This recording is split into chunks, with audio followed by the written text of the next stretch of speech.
అది అణచివేతల కాలం. తెలంగాణ ఆత్మగౌరవం గాయపడిన సమయం.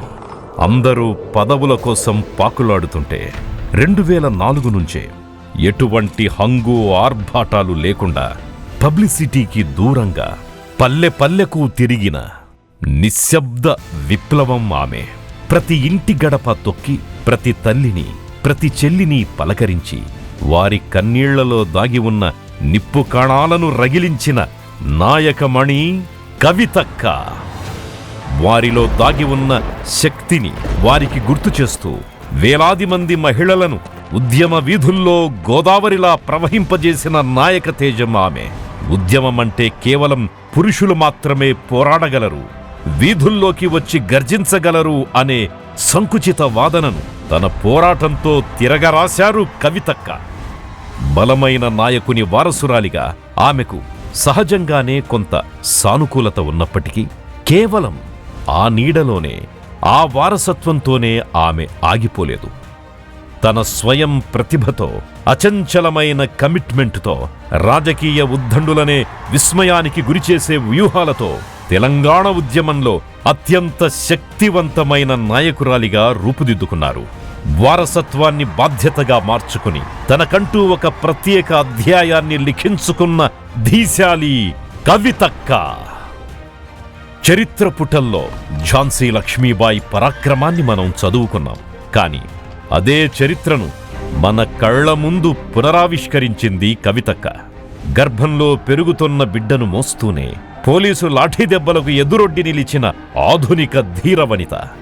ఆ నిస్సత్తువతోనే ఉద్యమ జెండాను భుజాన వేసుకుని ఒక చేత్తో తన పసివాడి వేలు పట్టుకొని అమ్మగా మమకారాన్ని పంచుతూనే మరో చేత్తో తెలంగాణ విముక్తి కోసం రణభేరి మోగించిన ధీశాలి నేడు కవితక్క రూపంలో తెలంగాణ వీధుల్లో కదం తొక్కింది. తెలంగాణ గడ్డకు పోరాటం రక్తంలోనే ఉంది.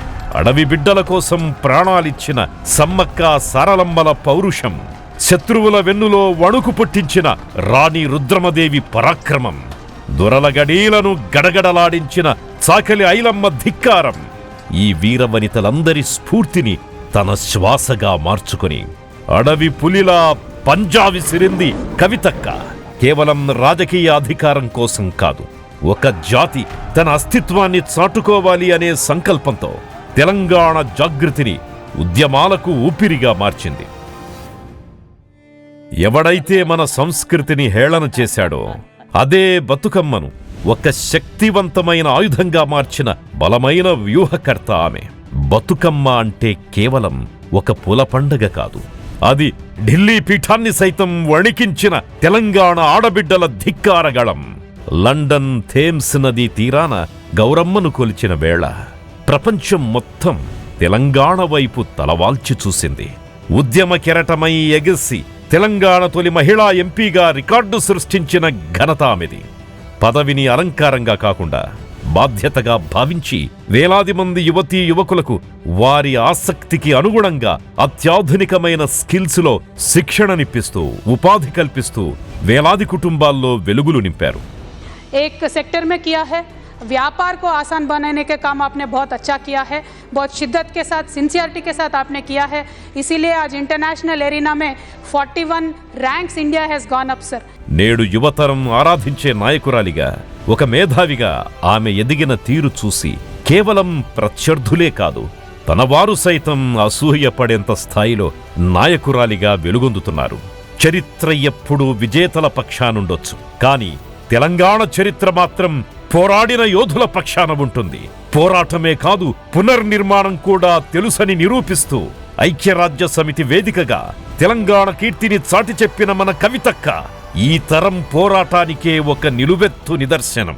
ఎన్ని కుట్రలెదురైనా, ఎన్ని అవరోధాలొచ్చినా ఆమె ప్రస్థానం నిర్భీతిగా ప్రజల హృదయాల్లో స్థిరపడే దిశలో సాగుతూనే ఉంది. జయ హో కవితక్క, జయ హో తెలంగాణ జాగృతి.